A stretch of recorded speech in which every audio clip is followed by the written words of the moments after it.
NZ89XY 5FGHL PQ0B. Can you understand what I just said? Yeah, I didn't think so. That's what it's like debugging production JavaScript. You know, I heard the Geneva Conventions now consider forcing someone to read minified code is torture. Luckily, there are some ways to make it easier to debug your production apps, even when you're using minification, which I'll walk through in this demo of using display names and making sure they are consistently applied across a codebase. At the end, I'll also show you an advanced trick by customizing function name minification, which can accomplish the same goal. I have the React docs open, which itself is built in React, and I have the DevTools open on the side. Notice how all the component names are minified. This is what we want to fix. I've had to debug React apps like this, and it was not fun.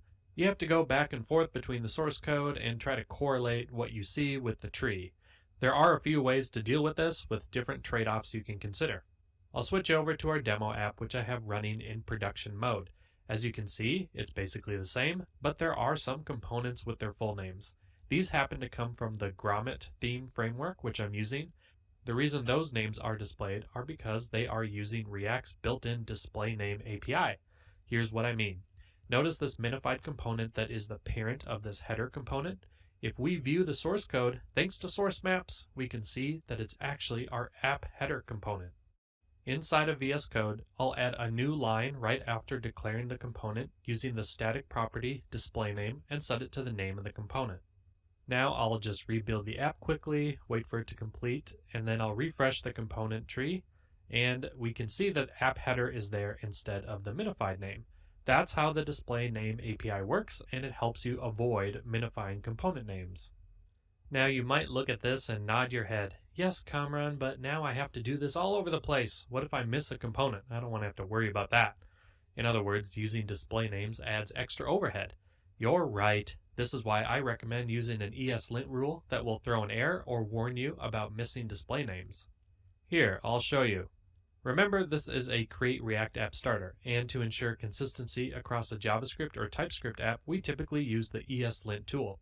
By default, these components don't require a display name. We can change that by customizing the ESLint config. In order to see errors in our editor, like VS Code, we have to create an eslintrc.json file. You could also add this configuration to the package JSON, but then it won't show up in VS Code. But this way, it'll work for both Create React App and our editor. It should extend the base React app config, and then I'll enable this React display name rule with a specific option called Ignore Transpiler Name, which will enforce the rule for all our components. There are a lot more rules like this. You can browse the docs for ESLint plugin React if you want to explore more. Back in the app.header.js file, notice how there are some red squiggly lines everywhere. If I hover over them, you'll see the expected error now where the display name is missing for the cart button component. I will add it quick, and the error goes away. If we scroll down, there's more errors. So if I go to the terminal and run the npm run build command, guess what? I'm also seeing those same errors. Now if you'd rather set this to warn, that's fine. Although in my experience, developers tend to ignore warnings, so we've always set this to error on my teams.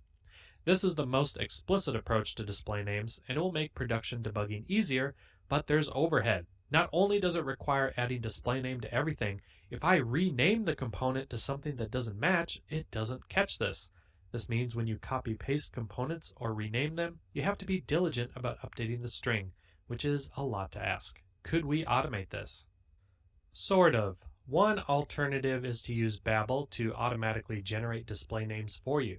For example, this is a package that supports functional components.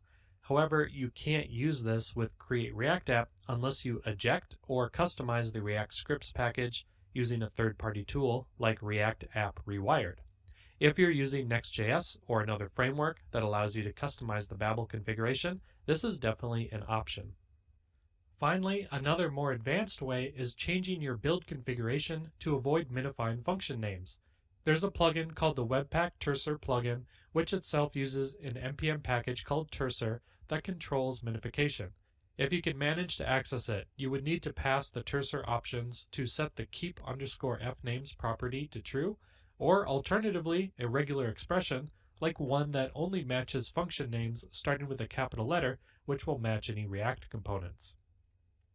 Again, this is more advanced, so if you're using Create React App, it requires ejecting or rewiring it. However, it's an option if you're using Next.js or if you're willing to wrestle with Webpack. Maybe send your AI assistant into the ring.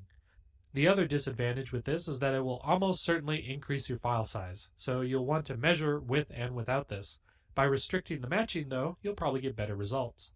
Furthermore, Terser will operate on all code, not just yours. You can customize the Terser Webpack plugin with includes and excludes, which complicates your build setup further since you'll be using multiple minimizers. This could be considered the automated option. With enough configuration magic, I'm sure you could make this work. As a quick summary, here's a side-by-side comparison of the two overall approaches. With being explicit, this is supported out of the box with Create React App, so it's simpler to get started with. You can also enable the ESLint rule to maintain consistency over time.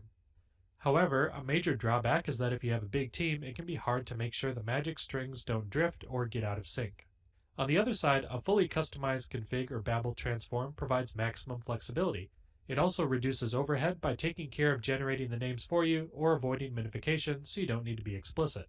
On the flip side, this isn't supported by CRA, so it requires more complex configuration, which also will complicate your build process and possibly lead to strange transpiler issues. Whew, nothing is ever easy in software, is it? I've used both these approaches before in different circumstances, and ultimately both lead to the same outcome of making production easier to debug. So I'll leave it to you to decide which might be a better fit for your situation.